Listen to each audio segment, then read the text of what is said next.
నీకోసం పెడతా అమ్మా. పుష్ప 2 ఎలా అనిపించింది? భవ్య బాగుంది. భవ్య హైలైట్ సీన్ ఏంటి? అన్ని బాగున్నాయి. ఓకే. అంటే శారీలో ఫైట్ సీన్స్ ఉంది కదా, క్లైమాక్స్ సీన్. బాగుంది. పుష్ప 3 కూడా ఉంటుంది అంటున్నారు. బ్రదర్ మీకు ఎలా అనిపించింది పుష్ప 2? బాగుంది, సూపర్. హైలైట్ సీన్ ఏంటి మూవీలో? క్లైమాక్స్ క్లైమాక్స్ ఫైట్ సీన్స్ ఎలా అనిపించినాయి? సూపర్. పార్ట్ 3 కూడా ఉంటుంది అంటున్నారు. ఉంది. ఓకే. సో అల్లు అర్జున్ గారు రికార్డ్ బ్రేక్ చేస్తున్నారా? డెఫినెట్ గా.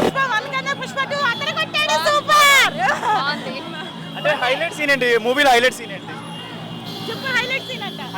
ఫైట్ సీనా, సాంగ్సా? ఫైట్ బాగా చేశారు. బాగుంది. శారీలో ఫైట్ సీన్ బాగుందా? బాగుంది, చాలా బాగుంది. పుష్ప 1 లో బాగా నచ్చాడా, పుష్ప 2 లో బాగా నచ్చాడా? బేసికల్లీ 1000 రూపాయలు టికెట్ పెట్టారు కదా. సో 1000 రూపాయల టికెట్ వల్ల పెట్టచ్చు అంటారు 1000 రూపాయలు మూవీకి. చాలా మంది ట్రోల్ చేస్తున్నారు కదా. మరి కాస్ట్ ఎక్కువ కానీ దానికి తగ్గట్టు ఇచ్చారు. చాలా బాగుంది. పుష్ప 3 కూడా ఉందంటున్నారుగా. డబ్బాలుగా ఇంకా సీన్ ఉందిగా, చూడాలి. మొత్తానికి ఎలా అనిపించింది పుష్ప 2 రికార్డ్ బ్రేక్ చేసి? చాలా బాగుంది. అనుకున్నారు ఇంత రేంజ్ లో ఉంటుంది.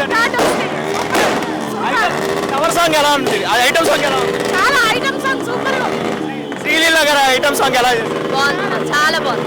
అల్లు అర్జున్ గారు క్లైమాక్స్ ఫైటింగ్ సీన్ ఎలా ఉంది? మాటలు లేవు అసలు. మీరేం చెప్తారు? ఒక మాటలో ఏం చెప్తారు? బాగుంది. మళ్ళీ చూడాలి అనిపిస్తూ ఉంటుంది ఒక్కొక్కసారి. మళ్ళీ చూడాలా? అంతే, చూడాలి.